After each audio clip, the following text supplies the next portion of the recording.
C'est un livre très intime sur une affaire qui, je crois, est une affaire, j'allais dire, importante pour toi, révélatrice, et qui a fait d'ailleurs avancer le droit. Parce que donc ce que je disais ce soir pour les grands procès dont on va parler, je vais d'abord parler de ceux dont on ne va pas parler. On ne va pas parler de Tapi, on ne va pas parler de Balkany, on ne va pas parler de Johnny, on ne va pas parler de Solaire, on ne va pas parler de Darmanin, on ne va pas parler du Mediator, puisque c'est jugé dans peu de temps.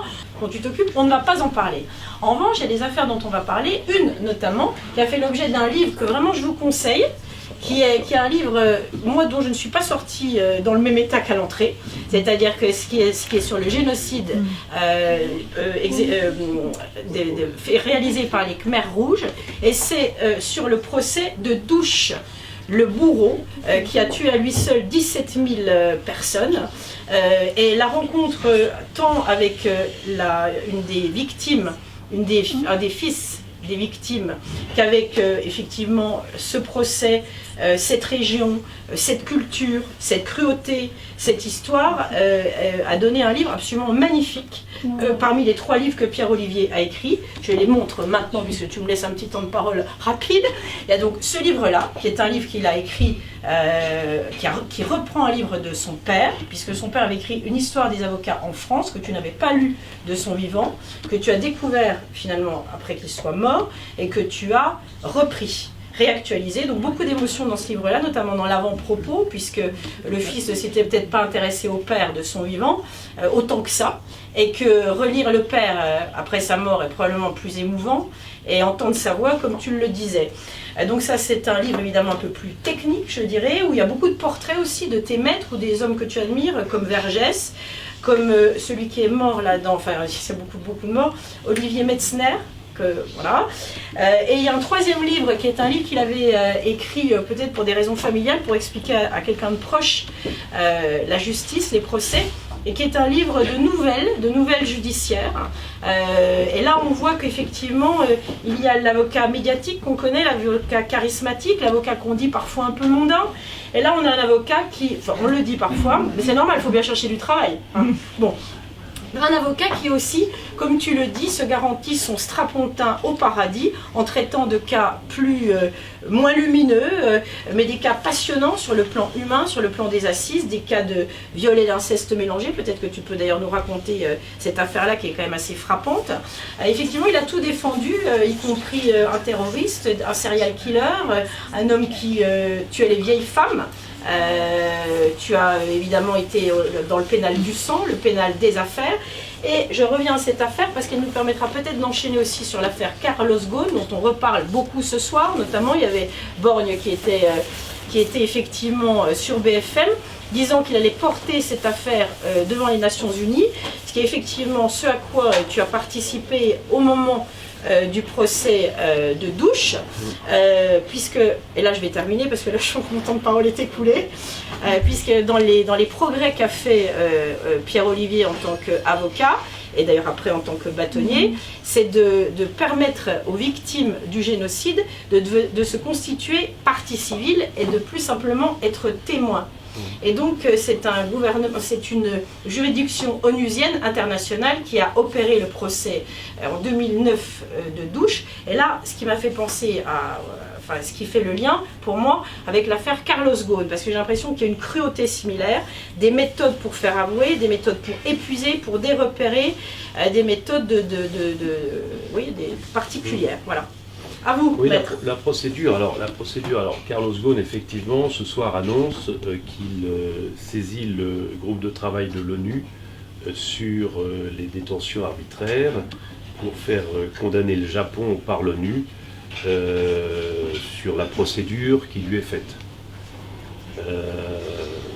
Idée que j'avais lancée dans le Figaro, pour tout vous dire, il y a 2 mois. Donc à la fois ça me fait plaisir et ça m'énerve un peu. Bon, il y en a un petit goût de... Bon. Alors maintenant, tu me parles de cet avocat sur les Khmers rouges. D'abord, parle de toi avec ça. J'en ai tiré 3... Enfin, effectivement, j'en suis pas sorti indemne. J'ai passé une semaine pendant 1 an par mois là-bas au Cambodge. J'ai compris à quoi servait un procès. L'effet catharsis, l'effet de cristallisation à travers un procès qui permet aujourd'hui aux enfants dans les écoles au Cambodge d'apprendre ce que fut le génocide khmer entre 75 et 79. 2 millions de morts. Avant notre procès, on n'en parlait pas dans les écoles, on n'en parlait pas là-bas, c'était resté un tabou. Ce mot tabou, ça nous rappelle l'inceste, hein, ça nous rappelle les prêtres, etc. Toutes ces choses qui étaient écrasées et qui finalement sont ressorties, pas du tout par la transparence dont on parle tellement aujourd'hui, mais par un effet de cristallisation et de catharsis, oui, du procès. Le procès, ça sert à ça. Ça sert à inscrire dans l'histoire un certain nombre de ruptures. Ça, c'est le premier élément fondamental du procès des Khmers rouges au Cambodge. Deuxième élément fondamental qui, pour moi, m'a énormément frappé, c'est l'intelligence du criminel contre l'humanité. C'est sa richesse intellectuelle sans limite. Donc, 17 000 morts. Dans le camp de la mort S21. Était passé par les études de mathématiques, etc., et puis par le quartier latin. Et bien qu'il fût professeur de maths, il récitait dans le texte et par cœur toute la mort du loup de Vigny. Et il nous sidérait. Et pour tout vous dire, ce qui est extrêmement préoccupant, et moi j'étais bouleversé de cela, qui était avocat des victimes, il était beaucoup plus intéressant évidemment que mes clients victimes qui étaient des planteurs de riz dans les rizières, complètement désœuvrés et incultes. Sauf peut-être. Et c'est la théorie de Hannah Arendt qui m'a énormément bouleversé là-bas. C'est que ces hommes qui sont des criminels comme contre l'humanité, ben, ils font partie des meilleurs d'entre nous en termes d'intelligence et de culture. Et il faut le dire, il faut le rappeler, pour le plus jamais ça. C'est pas des types qui sortent d'on ne sait où et que notre humanité ne produira pas. Au contraire, ce sont des enfants de notre humanité.